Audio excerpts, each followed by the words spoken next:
군사 분계선의 반가운 악수, 그리고 이어진 정상회담은 그 누구도 예측하지 못한 곳에서 이루어졌습니다.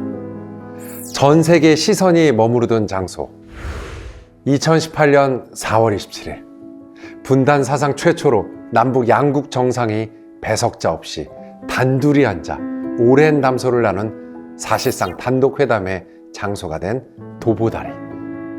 도보다리는 평화, 새로운 시작의 역사적 현장으로 전 세계 주목을 받는 장소가 되었습니다. 1971년 판문점에서의 첫 만남을 시작으로 2018년 도보다리까지 반세기 동안 남북회담은 수많은 장소에서 열렸습니다. 판문점, 서울, 평양, 개성. 남북의 만남은 장소를 바꿔가며 한반도의 역사를 써내려갔는데요. 오늘 우리는 그 장소들을 따라가며 남북이 걸어온 평화의 여정과 장소가 가지는 의미를 되짚어보려 합니다.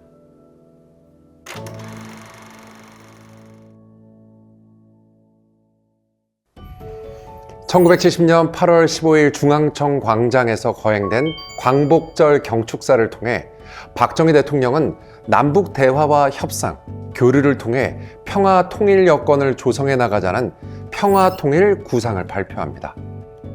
그리고 이듬해 1971년 8월 대한적십자사 총재였던 최두선은 남북 이산가족 찾기를 위한 남북 적십자 회담 개최를 제의합니다. 분단 20여 년, 대립만 이어지던 남북 사이에 처음으로 대화의 문이 열린 건 1971년 여름이었습니다. 그 첫 장소는 판문점 중립국감독위원회 회의실. 남북 적십자 회담의 예비 접촉이 바로 이곳에서 시작됐습니다. 군사 분계선 위, 어느 쪽도 아닌 중립의 공간. 남북 최초의 공식 접촉 장소인 판문점 중립국감독위원회 회의실은 유엔군과 공산군의 정전협정 이후 처음으로 공식 대면한 공간으로 서로를 경계하던 두 체제가 최초로 마주 앉은 안전지대이자 긴장 완화를 상징하는 장소였습니다.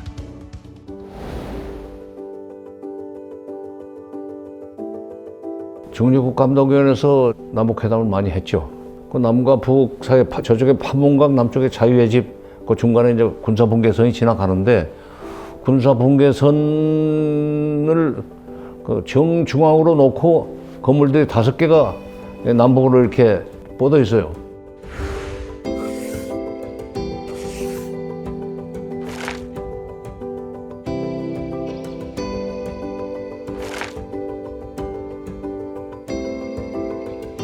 그 들어가면은 테이블이 이렇게 놓여 있는데 그 밑으로 이제 군사분계선이 지나갑니다. 밖에는 그 세멘트로 뭐 이렇게 둔덕을 만들어 놨지만은 안에 이제 선이 지나가는데 그 책상 위에도 선이 있었던 것 같아요. 그러니까 거기는 그 경계선이 분명해가지고 회담할 때도 그 상대 측 지역으로 넘어가지 못했어요. 합의에서만 넘어갈 수 있으니까. 그때는 그렇게 아주 경계선이 분명해가지고 상대방의 지역을 넘어갈 수도 없었고, 넘어가면 이제 왜냐면 월선이 되고 월북이 되고 월남이 되는 그런 상황, 그런 대결의 시대에 남북이 만나는 데 있어서 엄격하게 서로 그 자제하고 경계하는 그런 공간의 의미가 있었죠. 왜냐하면 대결의 어떤 상징, 긴장의 표상, 이런 식으로 의미가 있었죠. 이듬해 대화의 무대는 서울과 평양으로 이어집니다. 1972년 5월 2일 남한의 이후락 중앙정보부장이 평양의 중심부 주석궁을 찾습니다. 여기에서 이후락 특사와 김일성의 면담이 이루어졌는데요. 남한 고위 인사가 김일성을 직접 만난 첫 장소입니다. 이후 북한에서 제2부수상이었던 박성철이 밀사 자격으로 서울을 방문해 청와대에서 박정희 대통령을 만났습니다. 북한의 고위 인사가 대한민국 대통령을 공식 방문한 첫 사례죠. 평양의 주석궁과 서울의 청와대, 남한과 북한이 각각 최고 지도자의 공간을 공개했다는 점에서 상징적 개방의 의미를 가지기도 합니다.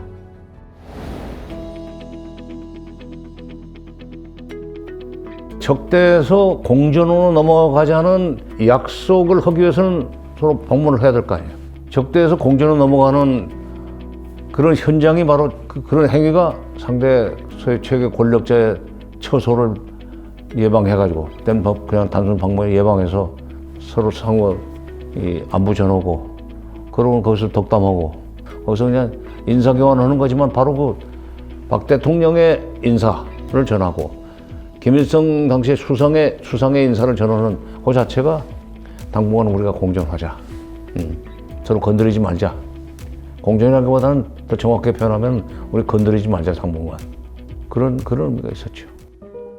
이렇게 서울과 평양을 오가며 남북 고위급 비밀 접촉이 이루어진 후 7.4 남북 공동성명이 서울과 평양에서 동시에 발표됩니다. 자주, 평화, 민족 대단결. 지금도 남북 대화의 기본 정신으로 남은 세 가지 원칙이 바로 이렇게 합의되었습니다. 분단 4반세기 동안의 오랜 기다림 끝에 성사된 1970년대 남북 대화는 정치회담, 인도회담, 사회문화회담 등 총 111회가 개최되었으며 7.4 남북 공동성명, 남북조절위원회 구성 및 운영에 관한 합의서 등 13건의 합의서가 채택되었지만 이후 도끼 만행, 아웅산 테러 등의 사건으로 한동안 남북관계가 냉각되었죠. 하지만 1984년 남한에 큰 수해가 나자 북한은 쌀과 시멘트를 보냈습니다. 총뿌리 대신 구호품이 오갔던 그 순간 얼어붙었던 남북의 문이 다시 열리기 시작했습니다.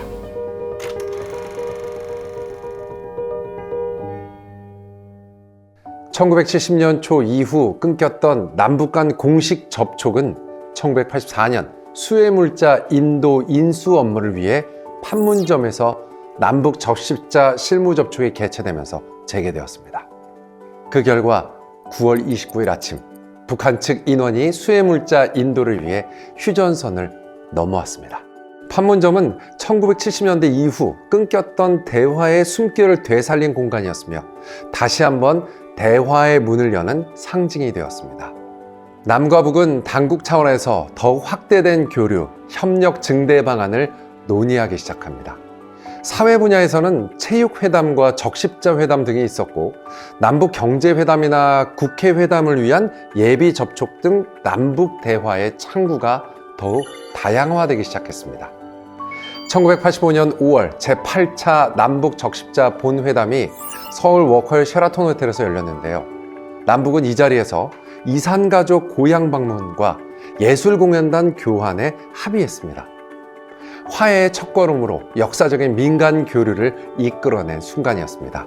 이번에는 평양 인민문화궁전에서 제9차 본회담이 열렸습니다. 이곳에서 남북은 상봉 일정과 공연 교류 세부 절차를 협의했고 서울 회담에서 약속한 합의를 구체화했습니다. 인민문화궁전은 이후 1990년대 고위급 회담에서도 무대가 되며 남북 화해의 상징 공간으로 자리 잡게 됩니다. 주목할 만한 에피소드는 북한 땅에서 최초로 우리 측 일행의 주일 예배가 진행되었다는 것입니다. 고향 방문단과 예술공연단 중 개신교와 천주교 신자 50명이 새벽 6시 숙소인 고려호텔에서 조국 평화 통일을 기원하며 예배와 미사를 올리기도 했습니다. 이렇게 민간 교류가 실현되면서 남북 교류의 범위가 넓어지고 국민들이 가지는 통일에 대한 희망도 더욱 커졌을 텐데요. 90년대에 들어서면서 소련과 동구권의 체제 전환과 독일 통일로 남북 간에도 더욱 적극적으로 화해와 협력을 모색하는 분위기가 형성됩니다.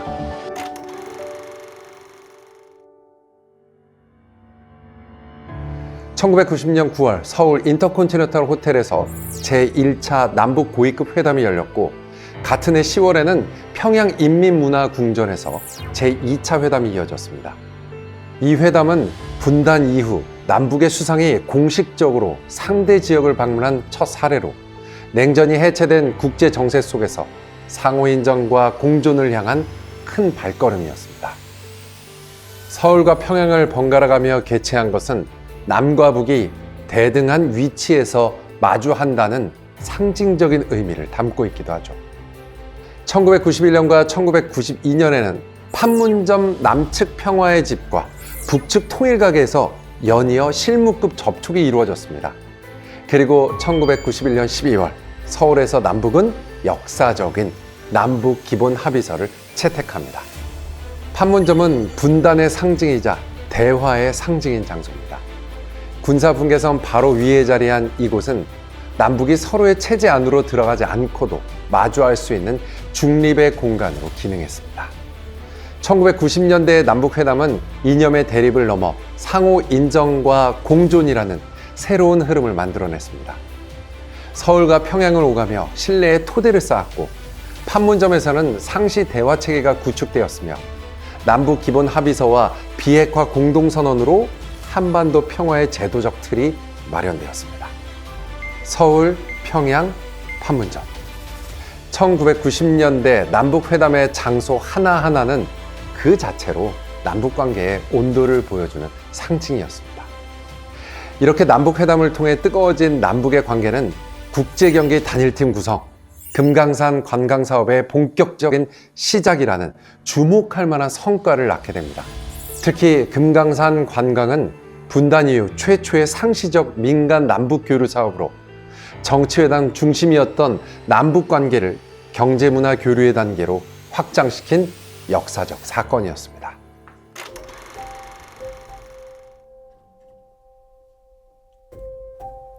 90년대에는 스포츠 분야의 남북 단일팀 출전, 금강산 관광 등 사회 분야의 다양한 이슈가 세계의 이목을 끌었었다면 2000년대의 남북관계의 가장 큰 이슈는 정상회담이 드디어 이루어졌다는 것입니다.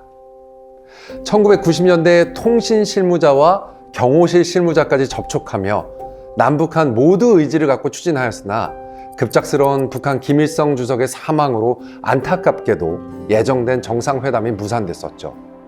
그 이후 햇볕 정책을 펼쳤던 김대중 정권을 시작으로 이어 노무현 정권까지 남북 정상회담이 두 차례나 성사되는 역사적인 순간을 우리 모두 볼 수 있었습니다. 분단 반세기 만에 처음으로 마주한 정상의 악수는 한반도 평화의 역사를 다시 쓰는 순간이었습니다. 2000년 6월 13일 분단 55년 만에 남북 정상이 마주합니다. 김대중 대통령이 평양 순안공항에 도착했습니다. 김정일 국방위원장의 직접 영접, 그리고 이어진 백화원 영빈관 회담. 이 장소는 북한의 최고급 외빈 숙소이자 평화의 첫 악수가 이루어진 상징적인 공간으로 남았습니다. 이 회담을 통해 남북은 6.15 남북 공동선언을 발표했습니다. 남북관계의 획기적인 전환점이자 이후 이산가족 상봉, 경의선 복원, 금강산 관광 활성화 등 남북 교류의 길이 본격적으로 열리게 됩니다. 남북은 경제협력추진위원회를 잇따라 열며 개성공단 사업과 금강산 관광 활성화를 논의했습니다.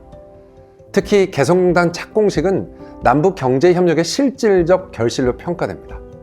회의는 서울과 평양을 오가며 열렸고 서로의 수도에서 경제 문제를 논의했다는 점에서 남북이 서로 신뢰의 관계를 구축했다는 의미가 있습니다.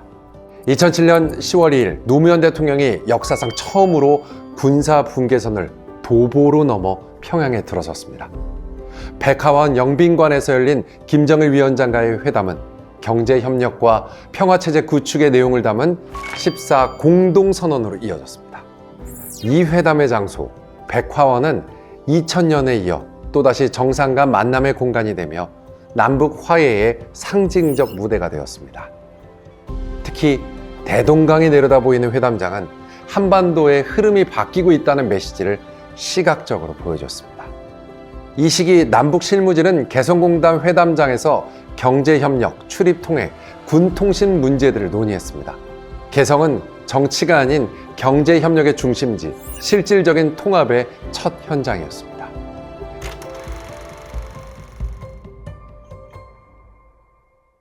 2010년대 남북관계는 냉각과 화해, 단절과 재회의 시간을 오가며 한반도 평화의 방향을 다시 그려나갔습니다. 이 시기 남북회담의 발자취는 끊어졌던 대화의 끈을 다시 잇기 위한 치열한 여정이었습니다. 도발이 끓이지 않는 분위기에서 남북관계는 경색될 수밖에 없는 상황으로 흘러갔습니다. 2014년 10월 인천 아시안 게임이 남북 대화의 새로운 무대가 되었습니다. 북한의 황병서, 최룡해, 김양건 등 최고위급 인사가 전격 방남해 김관진 안보실장 등 남한의 인사들과 회동했습니다. 경기장의 환호 속에서 이루어진 이 만남은 스포츠가 정치의 언어를 대신한 순간이었습니다. 2015년 여름, 비무장지대의 지뢰 폭발 사건으로 한반도는 다시 긴장에 휩싸였습니다. 남북은 판문점 평화의 집에서 나흘간의 마라톤 협상을 벌였습니다. 그 결과 8.25 합의가 도출됩니다. 북한의 유감 표명, 확성기 방송 중단, 이산가족 상봉 재개, 위기를 대화로 푼 순간이었습니다. 그러나 안타깝게도 2016년 북한의 핵실험으로 남북 관계는 또다시 얼어붙게 됩니다. 2018년 평창 동계올림픽은 얼어붙었던 남북 관계를 녹여냈습니다. 남북은 판문점 평화의 집과 통일각에서 연속회담을 열고 단일팀 구성과 응원단 파견을 합의했습니다. 올림픽은 스포츠의 축제를 넘어 평화의 시작점이 되었습니다. 2018년 4월 27일 문재인 대통령과 김정은 위원장이 분단의 선을 넘어 마주섰습니다. 판문점 남측 평화의 집에서 열린 정상회담. 문재인 대통령과 김정은 위원장이 군사 분계선을 함께 넘나드는 장면은 경계를 지은 한반도를 상징적으로 보여주는 순간이었습니다. 두 정상은 판문점 선언을 발표하며 비핵화와 항구적 평화체제 구축을 약속했습니다. 같은 해 9월 18일 문재인 대통령은 평양을 공식 방문했습니다. 백화원 영빈관에서 열린 회담에서 9.19 평양 공동선언을 발표했습니다. 그리고 15만 평양 시민 앞에서 열린 5.1 경기장 연설. 그 연설은 남북의 벽을 넘어선 진심의 메시지로 남았습니다. 2019년 6월 30일 판문점은 다시 세계의 이목을 집중시켰습니다. 트럼프 대통령, 김정은 위원장, 문재인 대통령, 세 정상이 한자리에 선 역사적 장면. 군사 분계선을 넘어선 악수는 한반도 평화를 향한 새로운 상징이 되었습니다. 2018년까지 잠시 해빙기에 접어들었던 남북관계는 전 세계를 강타한 팬데믹과 함께 멈춰진 2019년 이후 아직 굳게 빗장이 채워진 상태입니다. 남북은 냉전의 벽 앞에 멈춰서기도 하고 다시 만나기도 하며 한반도의 평화적인 미래를 향한 발걸음을 멈추지 않았습니다. 판문점, 평화의 집, 청와대, 주석궁. 남북 회담의 장소는 단순한 공간과 건물이 아니었습니다. 매 순간마다 한반도의 긴장과 화해, 갈등과 희망을 담은 시대의 상징이었습니다. 1970년대에는 길을 연 장소, 1980년대에는 마음을 잇는 장소, 1990년대에는 제도를 세운 장소, 2000년대에는 협력을 확장한 장소, 그리고 2010년대에는 평화를 상징한 장소였습니다. 다시 새로운 회담의 문이 열린다면 그 장소 또한 한반도의 또 다른 평화를 써내려가겠죠. 앞으로 펼쳐질 남북관계가 다시 또 어떤 드라마를 써내려갈지 기대해보며 이 시간 끝을 맺겠습니다.